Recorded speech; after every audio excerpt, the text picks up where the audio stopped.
Hi guys, so today I did this fall inspired makeup look. I really feel this is a universal look. Most everybody can wear these colors. They're browns and coppers and golds and things that are just really complementary to each skin tone and eye color. So you really can't do any wrong with this as long as you blend and put your own little twist on it. It'll turn out great. So just all very fall appropriate. So if you want to try it out, then keep watching. Thanks. Talk to you later. Bye. So today I'm going to start with my MAC Painterly Paint Pot, and this is in soft ochre, and I'm going to use this on a dual-sided concealer brush to prime my eyes, and this is just going to help conceal any veins or redness, but also help prep for eyeshadow. Then going in with my Urban Decay Naked Palette in the color Buck, I'm going to use my E40 and just buff that all over my eyelid, mostly in the outer crease area, and then just all over. This is going to be more so my transition shade, and this is going to help later on when adding other colors to help buff those out. That way I don't have any harsh lines or anything. So this is just really going to help in the blending process later on.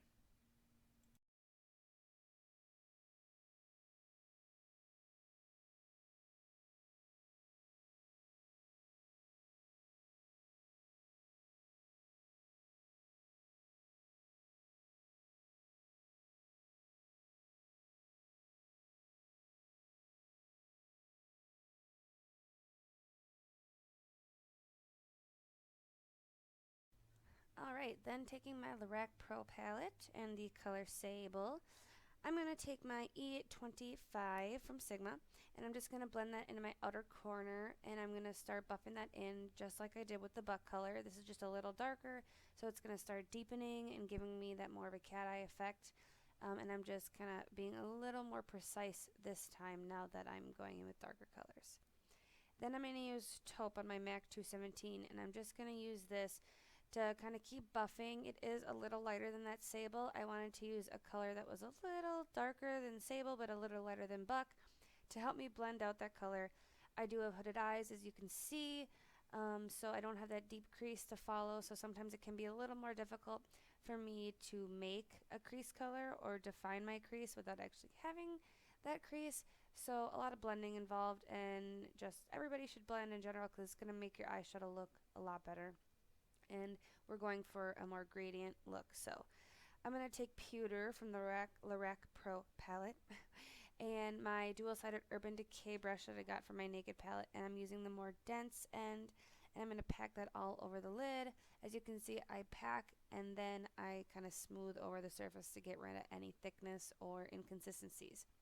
So yeah, just pack that over the lid. It's a really beautiful pewter color with a little bit of shimmer, so it goes well with this particular look. The colors are a little more muted in this. I'm still kind of figuring out my settings, but bear with me.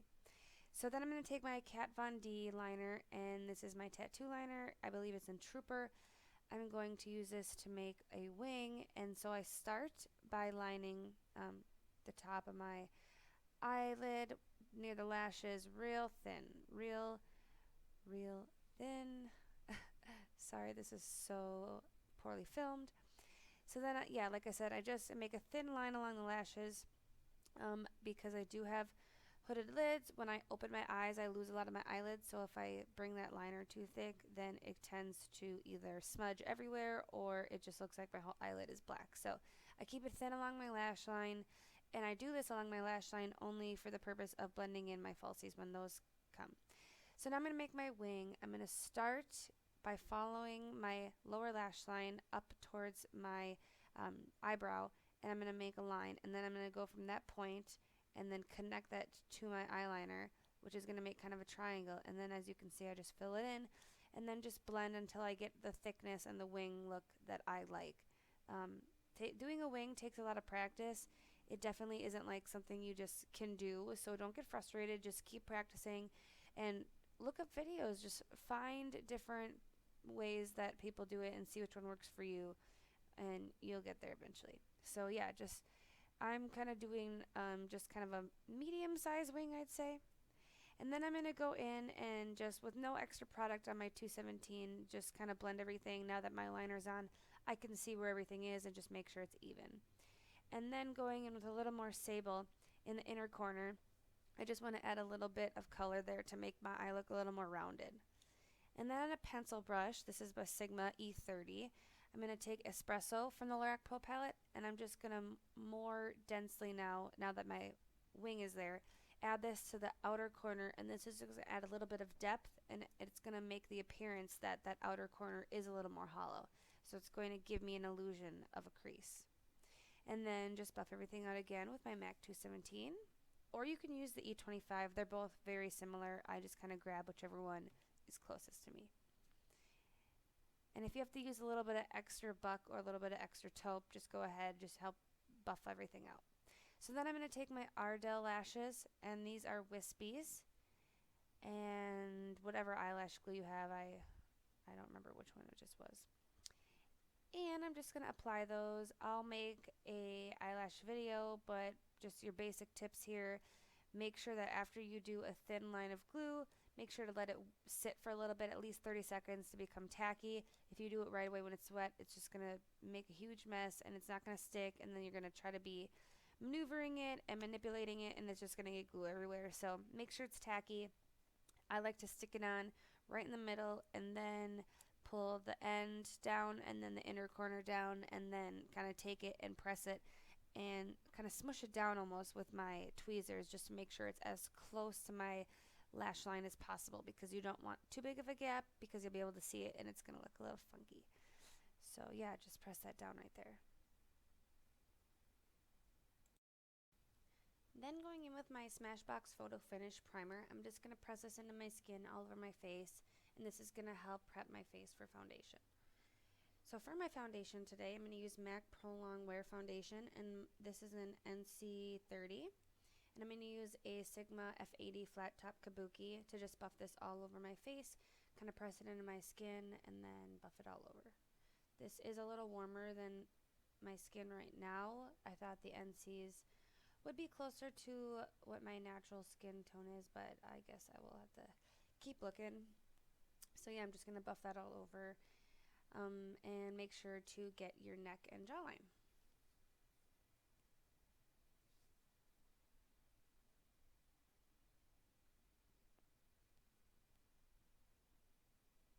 Then I'm going to just go in and conceal some blemishes.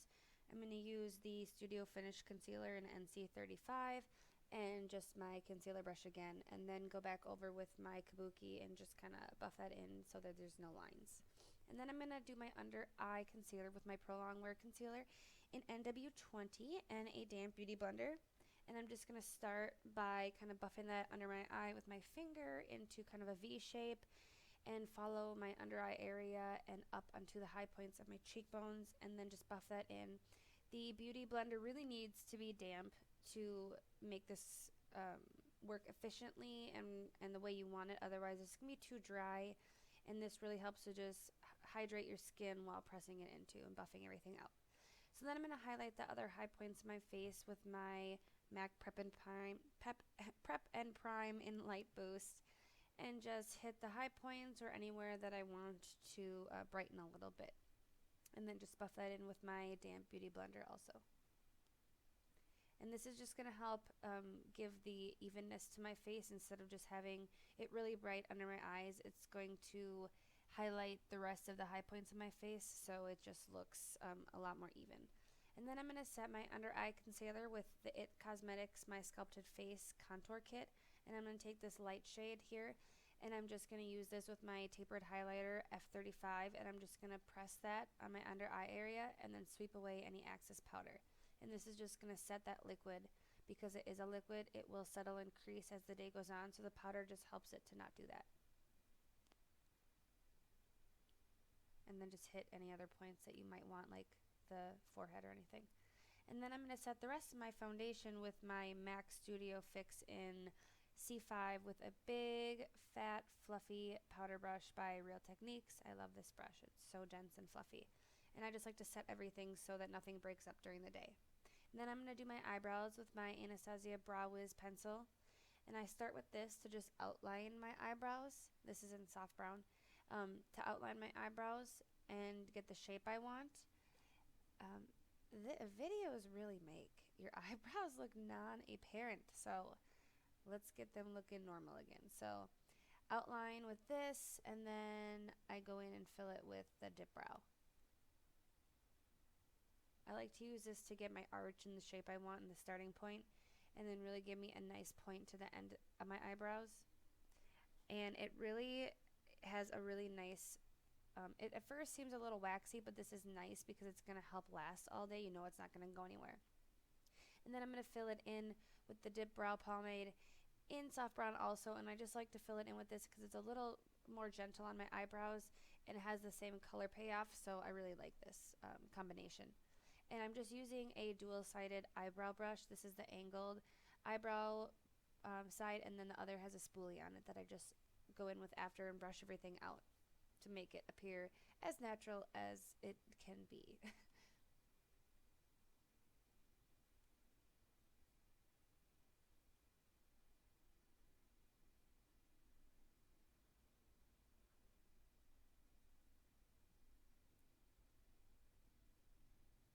And then I'm just going to take another dense little pencil brush and just put a little bit of white from the Lorac Pro palette and highlight underneath my eyebrow. And then I'm going to take a flat definer brush and some espresso from the Lorac Pro.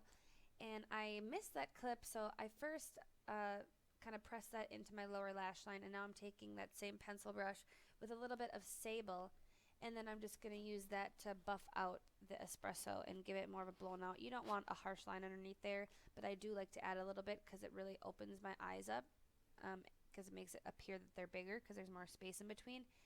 And then just buff that out. And then I take a little bit of white to kind of connect those corners in the inner corner there and give it a nice brightened highlight, and that's going to give also more of the gradient effect that I'm looking for when you look at your eyes. It's just going to go from light in the inner corners to a nice champagne and then a brown kind of smoked out.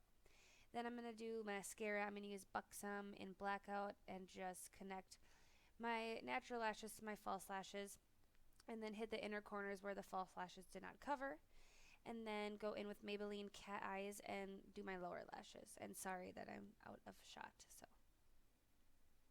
then I'm going to go in and contour with my F05 from Sigma small contour brush and my Smashbox Suntanne Matte Bronzer. And I'm going to start carving out the hollows of my face. You can tell that I just start with my cheekbones and then I buff up. You want to buff up and not down, because if you buff down, you're going to get sunken cheeks, and what you want is a more elevated, lifted cheekbone. So you want to buff up into your temples, and then I hit my forehead because I want to make it look a tiny bit smaller, and also so that I add a little more color, not just to my cheekbones, but all over my face. That way everything looks even and blended and just gives my face a lot of dimension. I also hit my jawline most of the time. And then I'm going to take this Sonia Kashuk blush. I do not know the name of it because I got it from a friend and the back is peeled off. So I just also am using a blush brush from the drugstore, I'm sure. It was just what I had closest to me, and just apply that to the apples of my cheeks. And then I'm going to highlight with my F35 tapered highlighter brush again, and I'm going to use my Becca Shimmering Skin Perfector in Opal. This is a really beautiful highlight. In the pan, it looks a little more bronzy, a little more taupe, but on the skin it's beautiful. I also have Moonstone, which is a little lighter, but I just was feeling this kind of bronzy look because I am a little tanner than usual, so I wanted to use this one. And then I just hit the high points of my cheekbones and the bridge of my nose where natural sunlight would hit. And then I'm going to line my lips with a Rimmel lip liner. This is in Rose Quartz, I believe. And I'm just going to line my lips and then fill them in, and this is just a really muted kind of pink, and I wanted to start with this because it's going to help the longevity of my lipstick, which you see right here is the L'Oreal lipstick, and this is in Caramel Latte, and it's just a nice pretty shimmery nude brown with the pink. I really like the combination. And then I just hit it with a Wet n Wild lip gloss that's clear, just to give it some shine.